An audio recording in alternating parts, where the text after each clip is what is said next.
നടിയും ബി.ജെ.പി സ്ഥാനാർത്ഥിയുമായ കങ്കണ റവത്ത് ഹിമാചൽ പ്രദേശിലെ മാണ്ഡ്യ ലോക്സഭാ സീറ്റിൽ നിന്ന് ലീഡ് ചെയ്യുന്നു എന്ന വാർത്തകളാണ് ഇപ്പോൾ പുറത്തുവരുന്നത്. 1000-ലേറെ വോട്ടുകൾക്കാണ് കങ്കണ മുന്നിലുള്ളത്. ഹിമാചൽ പ്രദേശ് മുൻ മുഖ്യമന്ത്രി വീരഭദ്ര സിംഗിന്റെ മകനും കോൺഗ്രസ് സ്ഥാനാർത്ഥിയുമായ വിക്രമാദിത്യ സിംഗ് ആണ് കങ്കണയുടെ പ്രധാന എതിരാളി.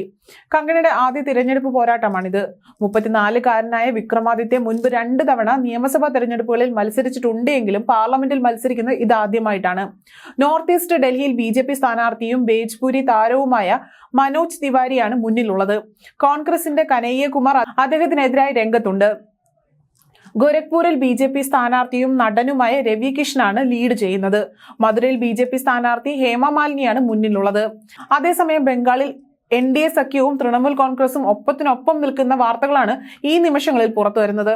തൃണമൂലിന് തിരിച്ചടി നൽകുന്നു എന്ന ഫലസൂചനകളാണ് ആദ്യഘട്ടത്തിൽ പുറത്തു വന്നിരിക്കുന്നത്. ബി.ജെ.പിക്ക് 21 മുതൽ 30 സീറ്റുകൾ വരെ നേടാൻ സാധിക്കുമെന്നാണ് കണക്കുകൾ സൂചിപ്പിക്കുന്നത്.